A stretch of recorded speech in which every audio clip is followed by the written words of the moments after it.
అలాండి గోంగూర పచ్చడి నూరుకుందాము. నిన్న వేయించి ఉప్పు పసుపు వేసి పెట్టా కదా, ఊరింది. ఇప్పుడు మనము దానికోసం ఒక 3 ఉల్లిపాయలు తీసుకున్నాను, తరిగి ముక్కలు కోసి పెట్టుకున్నాను. 2 మిరపకాయలు వేయించుకున్నాను, ఒక 4 పచ్చిమిరపకాయలు. ఇప్పుడు మనం స్టవ్ వెలిగించుకొని నూనె వేసుకుందాం. నూనె కాగిపోయింది. ఫస్ట్ ఆవాలు వేసుకుందాం.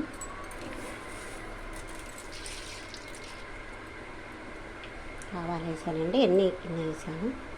తర్వాత మెంతులు ఎక్కువ పడాలండి. గోంగూర పచ్చడి టేస్ట్గా ఉండాలంటే మెంతులు ఎక్కువ ఉండాలి.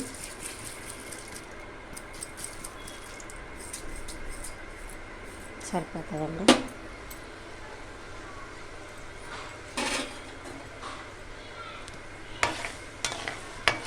మనం ఆవాలు మెంతులే వేసుకున్నాం.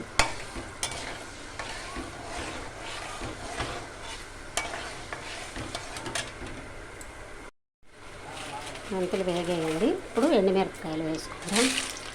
3 కట్టలు కదా, చూసి వేసుకోవాలి. ఎండుమిరపకాయలు కారం ఎక్కువ తినేవాళ్ళు ఎక్కువ వేసుకోవచ్చు, తక్కువ తినేవాళ్ళు తక్కువ వేసుకోవచ్చు. నేనైతే మిరపకాయలు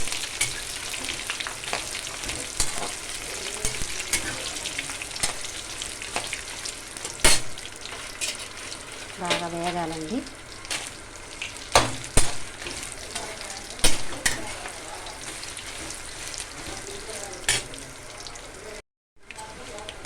వేగిపోయినాయండి. మెంతులు ఆవాలు ఎండుమిరపకాయలు కూడా వేగిపోయినాయి. 4 పచ్చిమిరపకాయలు కూడా దీంట్లో వేసుకుందాం. స్టవ్ కట్టేసి వేయించుకోండి, పచ్చివాసన పోతుంది. వేడిగా ఉంటుంది నూనె, ఆ నూనెలో వేగితే చాలు పచ్చిమిరపకాయలు. కొంచెం చింతపండు కూడా నానబెట్టుకోండి. చింతపండు నానబెట్టాను, చింతపండు నానబెట్టుకున్నాను.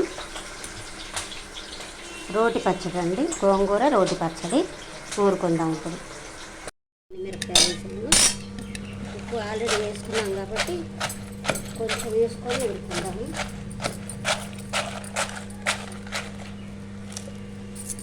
మిరపకాయలు నలగటానికి వరకే వేసుకోవాలి ఉప్పు కొంచెం. ఆల్రెడీ మనం గోంగూరలు వేసుకున్నాం కాబట్టి దీన్ని మెత్తగా నూరుకుందాం.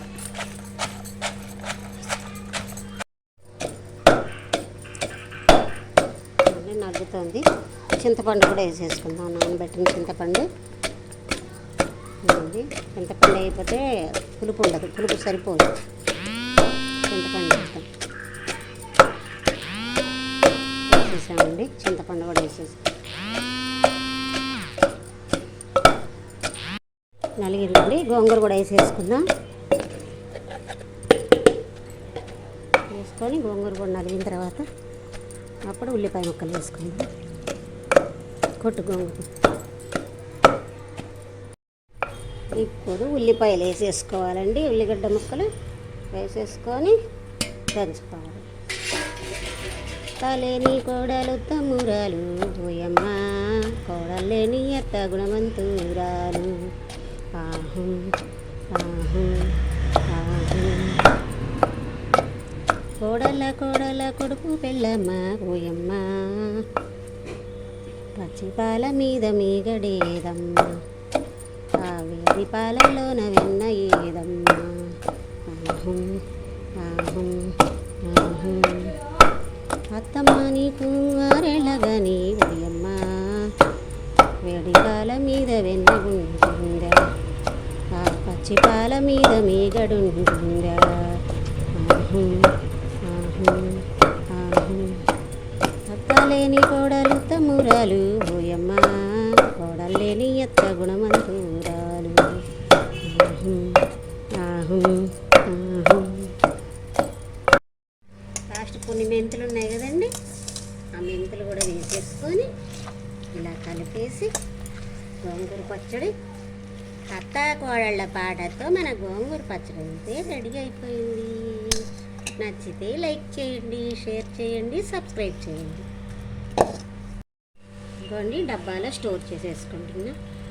చింతపండు మటుకు వేడి నీళ్ళల్లో నానబెట్టుకోండి, లేకపోతే స్టవ్ మీద పెట్టి కొంచెం ఉడికించుకోండి. అప్పుడు చాలా రోజులు గోంగూర పచ్చడి నిలవ ఉంటుంది.